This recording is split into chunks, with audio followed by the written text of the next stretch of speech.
लोगों ने कहा कि वंदे मातरम कहो, वंदे मातरम के ऊपर फोर्स किया जाता है मुसलमानों को। आप जानते हैं वंदे मातरम की हकीकत क्या है? नहीं जानते। हमारे मुस्लिम उलमाए किराम ने इसकी पूरी तौर पर इसकी तरदीद और इसकी मुखालफत की है। क्यों की है? वंदे मातरम की हकीकत देखिए क्या। इस्लाम की जो बुनियाद है, जो रुकन है, जो इंपॉर्टेंट चीज है, कॉन्सेप्ट अबाउट वन गॉड, वो ये है कि एक अल्लाह पर आस्था। और वंदे मातरम कहने से कोई मुसलमान अगर सच्चे पक्के दिल से वंदे मातरम कह ले, अपने बच्चों को स्कूलों के अंदर इसका प्रेयर करा ले वंदे मातरम का, तो वो मुसलमान नहीं रहता, वो काफिर और मुशरिक बन जाता। वंदे मातरम, वंदे वंदना से बना, मातरम भारत माता, मैं तेरी वंदना करता हूँ। वंदना के माने इबादत क्या आते हैं? मैं तेरी इबादत करता हूँ, मैं तेरी योग करता हूँ।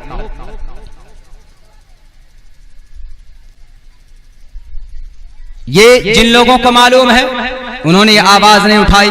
हमारे हिंदू भाइयों, अदब के साथ लेकिन बिला खौफ होकर मैं ये बात कहना चाहता हूं कि आप अपने धर्म शास्त्र को पढ़ने की कोशिश कीजिए, खुद आपको पता चलेगा कि भाई आपको इबादत पूज्य प्रार्थना किन की करनी है। आपके अंदर इतने खुराफात हैं, बल्कि जिस कौम के अंदर भी खुराफात पैदा, बिदात और रसूमात पैदा होते हैं, वो उनके धर्म शास्त्र से हट कर जिंदगी गुजारता है तो वो कौम गलत रास्ते पर चलने लगती है। इस्लाम अल्लाह को एक मानते हुए उसकी इबादत करता है, चूंकि वह अपने धर्म शास्त्र कुरान करीम को पढ़ता है। कुरान करीम की तालीम होती है, अहादीस की तालीम होती है, उनको पता होता है भाई कुरान करीम के अंदर रब ने क्या कहा, कुरान करीम के अंदर अल्लाह क्या चाहता है। हमारे हिंदू भाइयों, आप भी अपने धर्म शास्त्रों को पढ़ने की कोशिश करो कि रामायण, महाभारत, गीता, ऋग्वेद, यजुर्वेद, सामवेद, अथर्ववेद, पुराण, उपनिषद, इनके अंदर ईश्वर क्या कहना चाहता है, तो आपको पता चलेगा कि भाई आपको भक्ति किसकी करनी चाहिए। वंदे मातरम की इजाजत नहीं है, ये तौहीद और एक ईश्वरवाद के खिलाफ इशू है। वंदे मातरम, भारत माता मैं तेरी वंदना करता हूं। कुरान उठाकर हमने देखा तो मुसलमानों से कुरान कहता है कि ला ताबुदू मिन दूनिल्लाह, अल्लाह के अलावा तुम किसी और की वंदना मत करना। माचिदन यद विशन सत सिखायो यारिशन यद्यैकैतमुष्टुहि किरिष्टिनानि विचरननि। ऋग्वेद का यह मंत्र ईश्वर परमात्मा कहता है कि सारी प्रजा उस एक परमात्मा की, परम शक्तिमान की पूज्य प्रार्थना करें। यह कैतमुष्टुहि किरिष्टिनानि विचरननि, उस एक के अलावा किसी और की प्रशंसा नहीं होनी चाहिए। ऋग्वेद ईश्वर कह रहा, जो लोग वंदे मातरम पर मुसलमानों को फोर्स करते हैं, अगर वो ऋग्वेद यजुर्वेद पढ़ते तो वो कभी भी नहीं कहते। तालीम नहीं होती कहीं पर ऋग्वेद यजुर्वेद सामवेद अथर्ववेद की, धर्म शास्त्रों की, जिसकी बुनियाद पर वो अपनी जिहालत की बुनियाद पर लोगों को मजबूर करते हैं। मुसलमान अपने कुरान करीम के मुताबिक अपनी जिंदगी गुजार रहा है। हमारे हिंदू भाइयों, आपसे मैं साफ लफ्जों में कहता हूं, आप भी अपने धर्म शास्त्रों को पढ़ो, आपको पता चल जाएगा कि भाई आपके ऋषि मुनि महात्मा लोगों ने कैसे कैसे कार्य किए इस युग के अंदर, इस पृथ्वी के अंदर। वंदे मातरम कहना जायज नहीं है। क्या सिर्फ वंदे मातरम कहने पर भी देश भक्ति का सबूत हो सकता है? 80% काश्तकार लोग ऐसे हैं जो वंदे मातरम कहना नहीं जानते। इंडिया की सरजमीन पर नहीं जानते हैं, तो क्या वो देशभक्त नहीं है? क्या वो देशद्रोही है? आज कहा जाता है कि अगर तुमने वंदे मातरम नहीं कहा तो तुम्हें पाकिस्तान जाना पड़ेगा और तुम देशद्रोही हो। अदब के साथ हमारे हिंदू भाइयों, मैं जानता हूं कि हिंदू मुसलमानों के बीच में गंगा जमनी तहजीब है, भाई भाई आपस में मिलकर रहना चाहते हैं। आपके इलाके के अंदर भी होगा, हमारे इलाकों के अंदर जाओ आप, एक दूसरे के फंक्शन के अंदर हिंदू मुसलमान शिरकत करते हैं। अगर हिंदू भाई की शादी होती है तो मुसलमान जाते हैं। और शरीय एतबार से हिंदू भाइयों के मजहबी त्योहार में मुसलमानों को नॉट अलाउड, इजाजत नहीं है। बाकी आयादत के लिए भी जा सकते हैं और भाईचारे के लिए भी उनके प्रोग्राम में, किसी ऐसे प्रोग्राम में जिसमें आपकी शरीयत की और आपके इस्लाम की उनकी बेइज्जती तौहीन ना हो। शादी ब्याह के अंदर, खाने पिलाने के अंदर आप जा सकते हैं, कोई हरज नहीं है, लेकिन उनके मजहबी त्योहार में आपको इजाजत नहीं है। आज के डेट में भी भारत के अक्सर इलाकों के अंदर भी हिंदू मुसलमान मिलकर रहना चाहते हैं, लेकिन कुछ बहरूपिये जो इख्तिदार में है कुछ फसादी लीडर जो हिंदू मुसलमानों को लड़ाकर, कुछ हिंदू भी हैं कुछ मुसलमान भी है, जिनका परमात्मा उनका ईश्वर नहीं है बल्कि उनकी परमात्मा उनकी कुर्सी है। वो हिंदू मुसलमानों को लड़ाकर राज्य करना चाहते हैं। आप नहीं जानते कि भाई हिंदू मुसलमानों के बीच में क्या रिश्ता है। अभी मुजफ्फरनगर के अंदर कुछ फसादात हुए थे, वहां पर हमारे हिंदू भाइयों ने मुसलमानों की इज्जत और आबरू की हिफाजत की है। आप तारीख नहीं भुला सकते।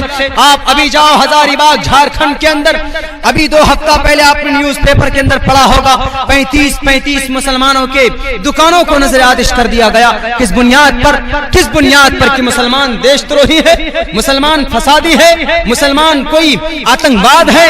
किस आधार पर आप कह रहे हो?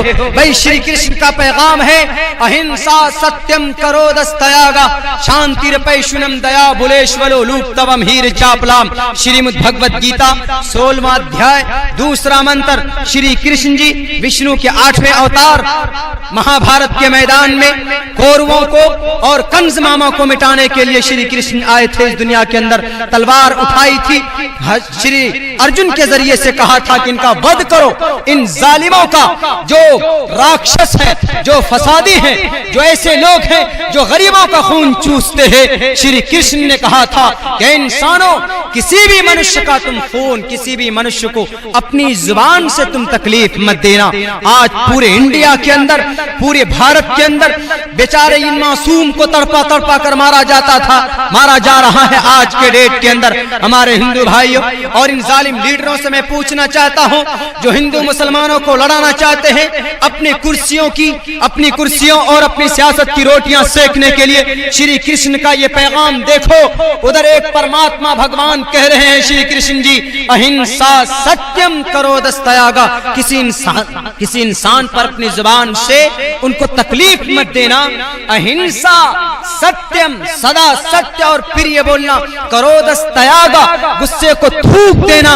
लेकिन आज हजारीबाग के अंदर 85 मुसलमानों को शहीद कर दिया गया। क्या अहिंसा सत्यम करोदस्तयागा की यही तफसीर है? किस बुनियाद पर कि मुसलमान देशद्रोही है? किस आधार पर? अगर मुसलमानों की कुर्बानी, खुदा की कसम, आपके इस भारत पर नहीं होती हमारे हिंदू भाइयों, अगर मुसलमानों ने तलवारें नहीं उठाते, अगर मोहम्मद रसूलुल्लाह की सुन्नत को नहीं अपनाते, तो इन जालिम अंग्रेज से आपका ये भारत माता कभी भी आजाद नहीं हो सकता था। अगर मुसलमान देशद्रोही होता, अगर मुसलमान देश का गद्दार होता, अगर मुसलमान देश का आतंकवाद होता, तो सन 1847 की तारीख उठा कर देखो, चांदनी चौक से लेकर खैबर तक का कोई दरख्त ऐसा बाकी नहीं था जिसमें 70,000 उलमाए किराम की गर्दनें न लटकी हुई हो।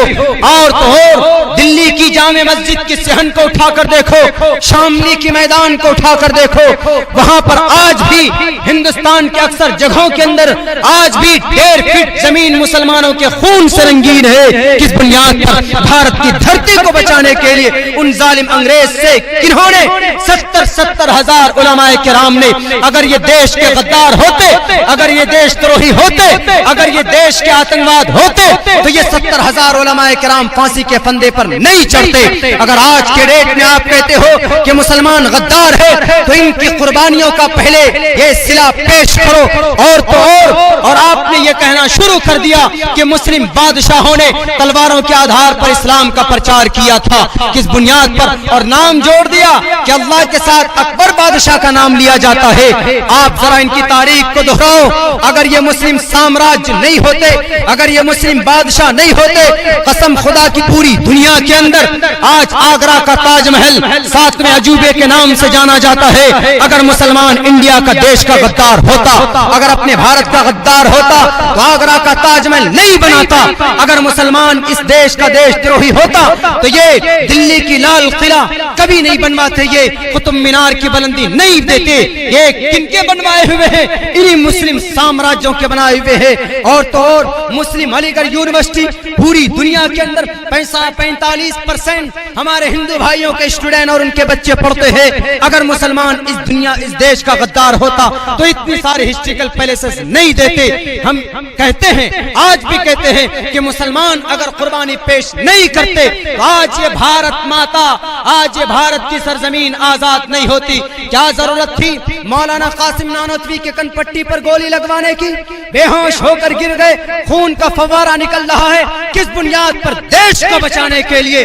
बालाकोट की पहाड़ी पर तोप के सामने खड़े होकर मौलाना हुसैन अहमद मदनी ने कफन बांध कर कहा था, जालिम अंग्रेज, तेरे किसी तोप के गोलों में वो ताकत नहीं है जो हुसैन अहमद मदनी के सीने को चीर कर निकल जाए। कफन सर पर बांधी हुई है अपने इस देश के लिए। इसका जवाब तो हमारे हिंदू भाइयों, उन जालिम लीडरों से मैं कहना चाहता हूं जिन्होंने आज के डेट के अंदर मुसलमानों को दहशतगर्द कहना शुरू कर दिया है। और उन्होंने कहा, मौलाना हुसैन अहमद मदनी ने कहा, किसी AK-47 की गोलियों में वो गर्मी नहीं जो एक देश, सच्चा देशभक्त हुसैन अहमद मदनी के सीने को चीर कर निकल जाए। पूरी दुनिया जानती है ये तारीख किस बुनियाद पर अपने इस देश को बचाने की। फिर क्यों कहा जाता है कि मुसलमान देश का गद्दार है, मुसलमान देश द्रोही? वंदे मातरम के ऊपर क्यों फोर्स करते? ठीक है, मुसलमान वंदे मातरम कहेगा, मुसलमान वंदे मातरम कहने के लिए तैयार है, और आप इस हिंदुस्तान को हिंदू राज्य बनाना चाहते हैं, वो भी एक्सेप्ट है। खुशी से 25 करोड़ मुसलमान आपको तस्लीम करेंगे कि हिंदू राम राज्य भी कायम कीजिए आप, और वंदे मातरम भी हम कहेंगे। लेकिन there is only one condition. क्या है वो? धर्म शास्त्र। ये शास्त्र विधि मुत्सुरज्य वर्तते काम कार्ता न सिद्धिम वाप्नुति न सुखम न पराम गतिम।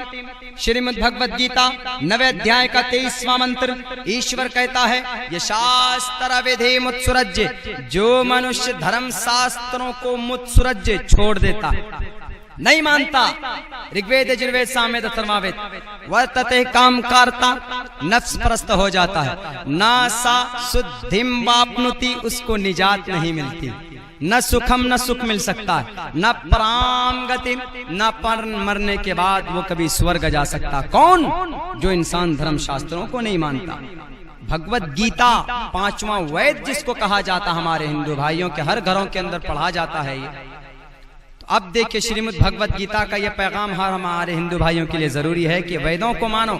अब वेद क्या कहता? वंदे मातरम के सिलसिले में सुनिए, तस्सैते भक्तिवान से शियामा, ए परमात्मा हम तेरी भक्ति करते हैं, भारत माता की भक्ति नॉट अलाउड, इजाजत नहीं, हम भक्ति तेरी करेंगे। और भारत माता की जमीन और इस भारत की धरती पर कोई आंख उठाकर देख ले तो हम उसके आंख को फोड़ दें।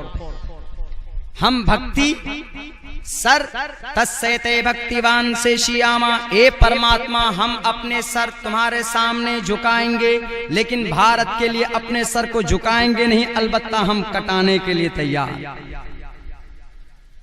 ऋग्वेद कह रहा है, तस्सैते भक्तिवान से शियामा न देवा मुरच्छलामया। मट्टी के अंदर परमात्मा नहीं हो सकता, कंकर के अंदर ईश्वर नहीं हो सकता। कहां है वो? हम सबके दिल दिमाग के अंदर, मन के अंदर।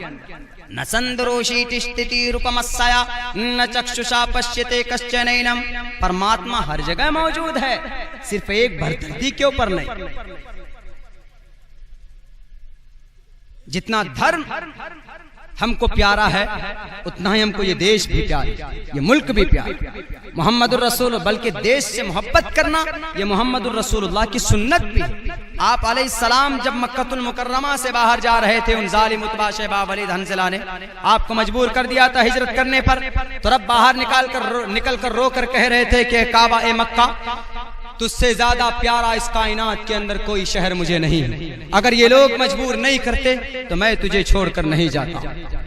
तो देश से मोहब्बत करना नबी पाक अलैहिस्सलाम की सुन्नत। मुसलमान वो है जिसका सर रब के सामने झुकता है और अपने देश के लिए जिसका सर कटता है, झुकता नहीं है, कट जाता है। 70,000 उलमाए ने अपने सरों को काट दिया अपने देश के लिए, देशभक्ति के लिए।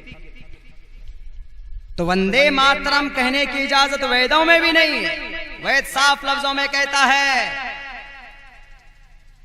न तस्य प्रतिमास्ति यस्य नाम महद्दसा, उस एक परमात्मा की प्रस्तिश करो जिसकी कोई परमात्मा, जिसकी कोई तस्वीर नहीं है। अगर आप कहेंगे इसकी परमात्मा, इसकी भक्ति करो, तो इसकी तो एक बॉडी है ना, जमीन है।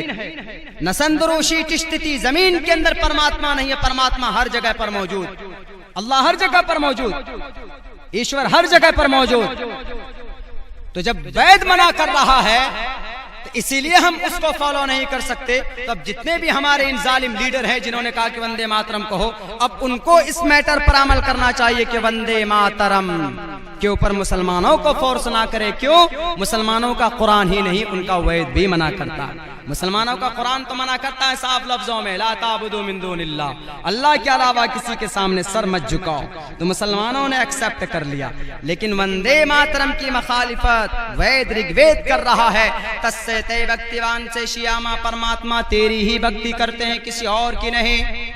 तो वंदे मातरम में तो भारत माता की भक्ति आ जाती है, तो फिर तो शिर्क हो गया। जब शिर्क हो जाता है तो फिर क्या अंजाम होगा? अंधंतमा पराविशंति संभवती मुपास्ति ततो भूय व्योति तमो यो संभवती अमृता। अंधकार में जाने के लिए तैयार हो जाओ, जो एक ईश्वर को नहीं पूछते हो, एक परमात्मा को नहीं पूछते हो। विष्णु ब्रह्मा शिव इंद्रम मित्रम मित्रा वरुण, ये एक खुदा के नाम है संस्कृत के अंदर। संस्कृत के अंदर नाम है। दुनिया की सबसे पुरानी जुबान जो है वो संस्कृत।